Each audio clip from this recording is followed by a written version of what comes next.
Good morning. This is George Hartman.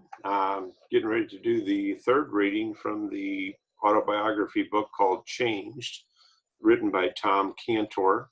Hopefully you've listened to the first two readings, and that'll lead you right into this one. This one begins with the title of the chapter or the section called I Am Dirty. It says, during the summer breaks from school, I left this cold institution of the Lycée Jacquard boarding school and traveled all over Europe by train, boat, and hitchhiking. What I was looking for was that person who wanted me and who I could belong to. During those trips, my sexuality woke up. I hoped that sexual intimacy would fill my emptiness and bring me peace and happiness. I turned to women looking for comfort and love, but the women I turned to were not looking for love. They were only looking for a new passing excitement. Those sexual encounters not only left me feeling emptier, but worse, they made me feel filthy inside. I felt dirty inside. I was looking for love with all the wrong women. Those relationships failed to deliver love, but they did leave me with a very distinct knowledge that I was sexually defiled. I felt ashamed, guilty, and tormented by an inner sense that I was not clean. Now my problem was how I would get morally cleansed.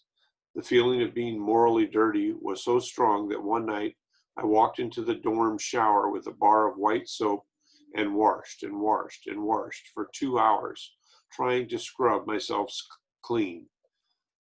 I left that long shower feeling as dirty inside as I did when I went in. I could not clean out the memories of my sexual experiences. Those memories left me feeling guilty and ashamed. I graduated from Lycée Jacquard with not just a high school degree, but with a dirty heart. I needed to find a way to get cleansed from my sexual defilement. Next section is titled, Cheryl Will Cleanse Me. Graduating from Lycée Jacquard at the age of 17, I was faced with the decision of which university to attend. The year was 1968, the middle of the LSD-fueled sexual revolution. Los Angeles looked pretty terrifying. I wanted a place where I could escape my feeling of guilt and shame. With my relatives living just 35 miles away in Cincinnati, Miami University in Oxford, Ohio looked perfect. Away from Europe and now in Ohio, the foul sexual memories continued to hound me. What made it all worse was the feeling that I was isolated and had no one to belong to. At school, I had a dorm room with no roommates. One night, I was in my dimly lit dorm room when I hit bottom. I was so depressed that I thought that the only way out was suicide. That scared me. I thought there must be another way out of being trapped by memories that made me feel dirty. I concluded that if moral defilement and a need to belong were my problems, then I needed to find a girl that was different from the women I encountered in Europe. I decided I needed to find the girl who was wholesome and pure, who I could belong to, and who could make me feel clean. My goal was to find a clean girl that could give me pure affection, tenderness, and care. That night, I left my dorm room and went to the basement of the university library. I was on the hunt for that serious student who I could engage in conversation and develop a close relationship with. I made my way to the private student study rooms that were all lined up in a row.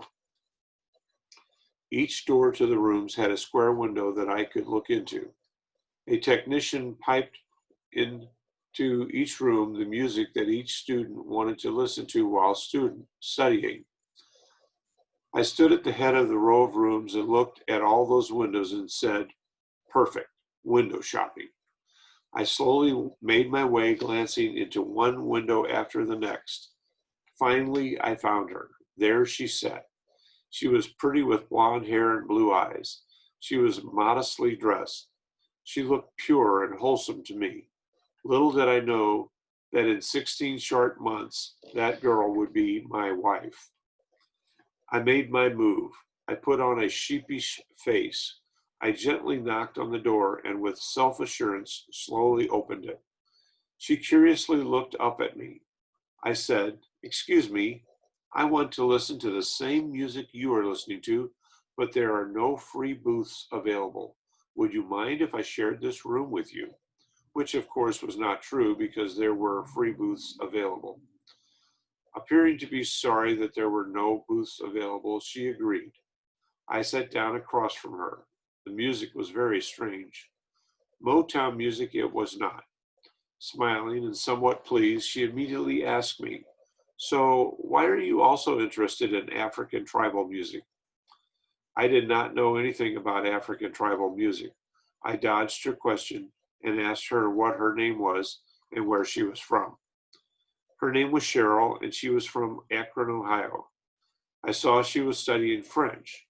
I told her that I had just graduated from a French-speaking high school in Switzerland. I asked her if she would like to speak some French to me so I could evaluate her French accent. She tried to converse in French.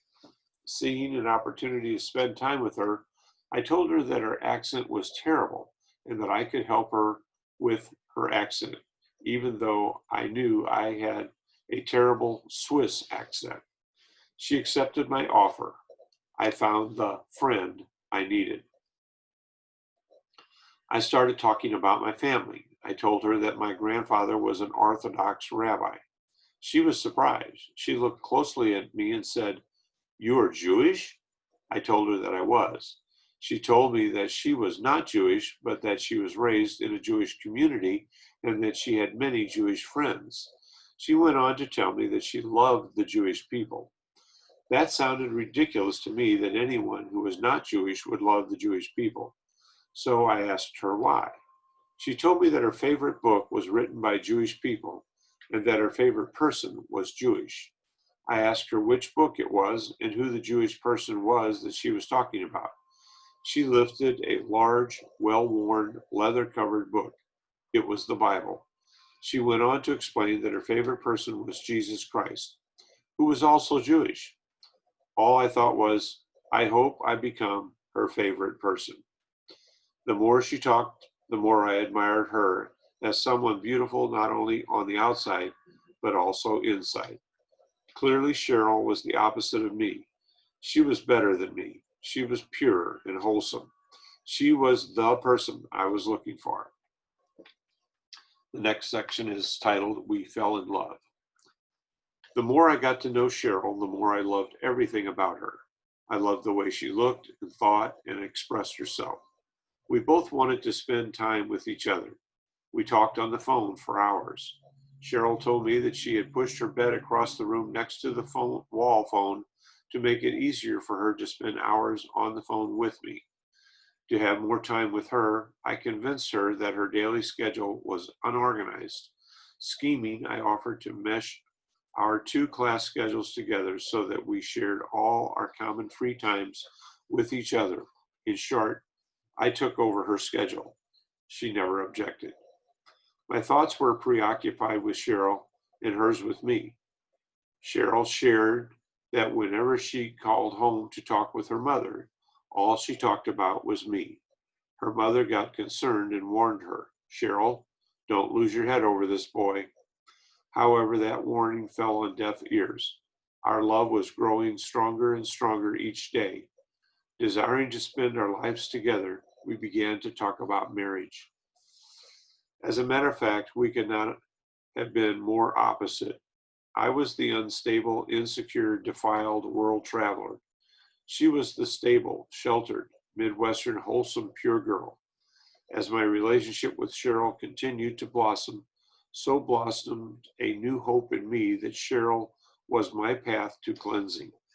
She had peace in her soul that I envied. She had an inner life of light that I wanted. Cheryl was all that I needed. I had hoped to extract a cleansing nectar of life from Cheryl. I looked at her as my liberator. Madly in love, our bond to each other was unbreakable.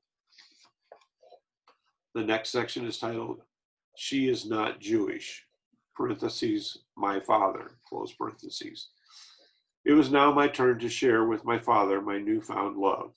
That summer, when I returned home from Miami University, I told my father that I had met a girl.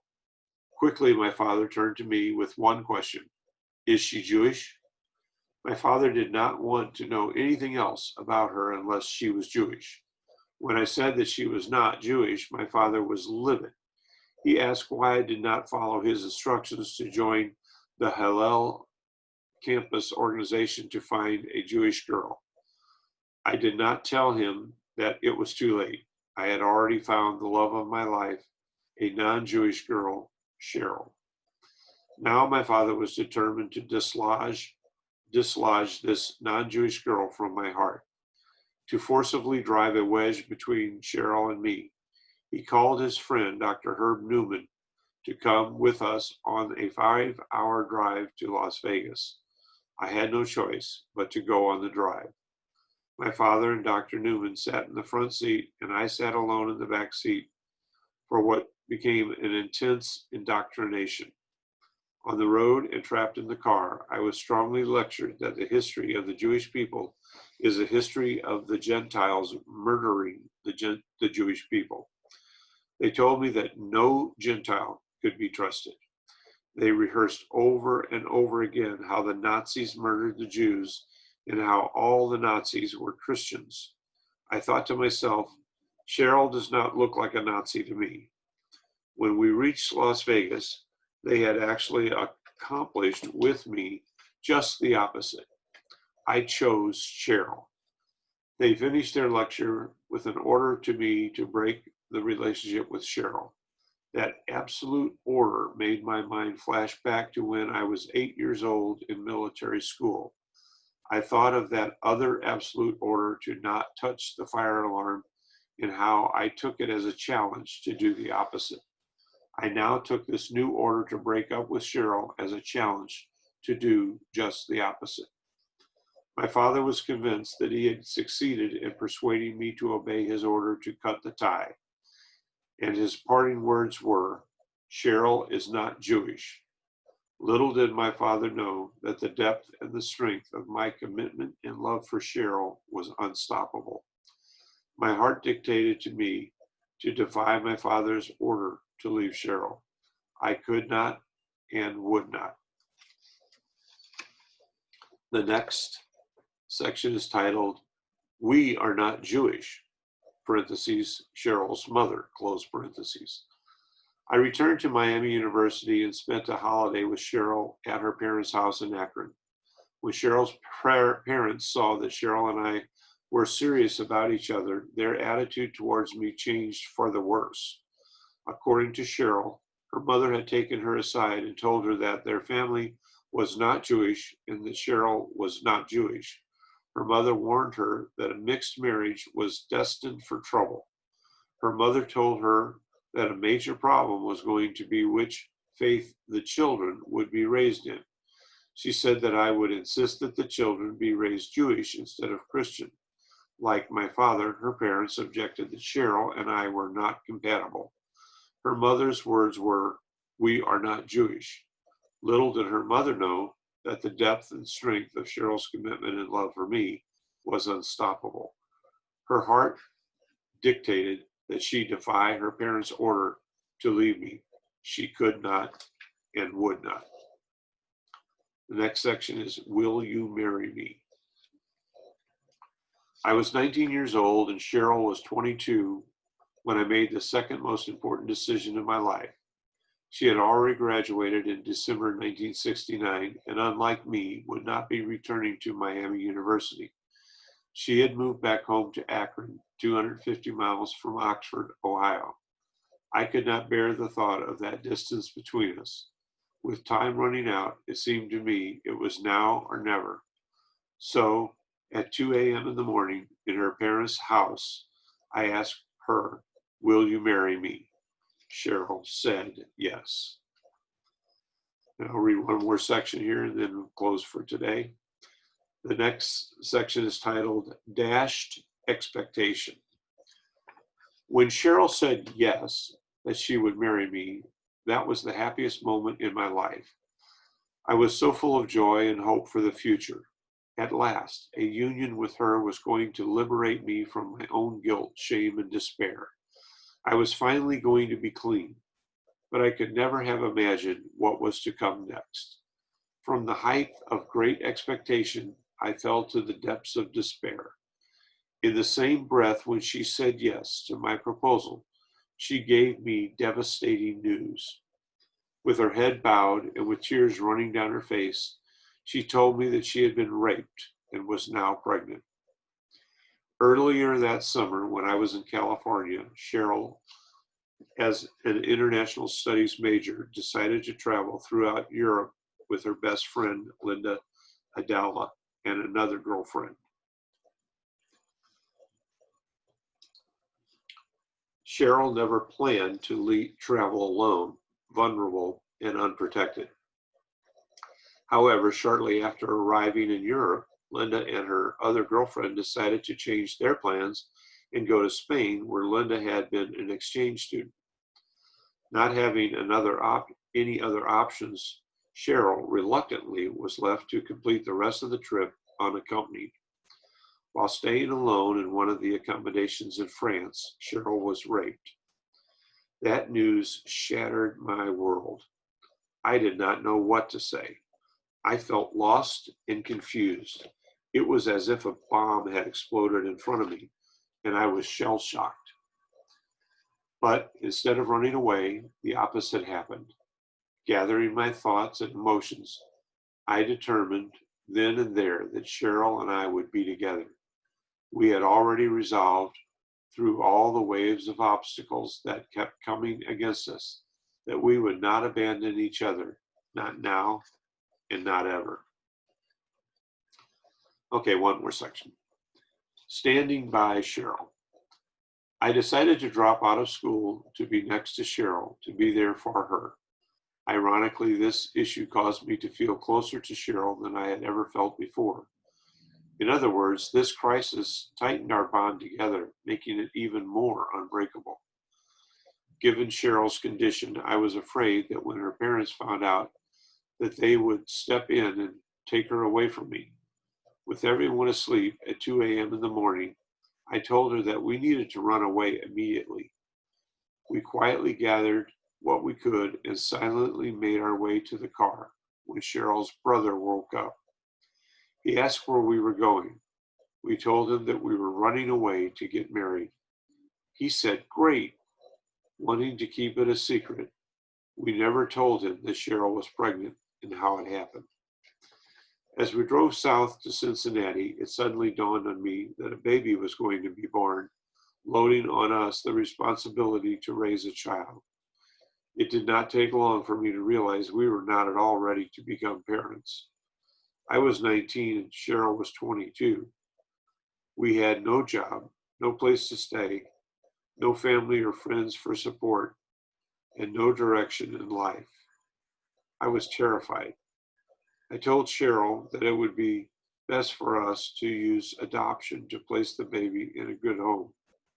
We both agreed that abortion was out of the question and that adoption was our only course of action.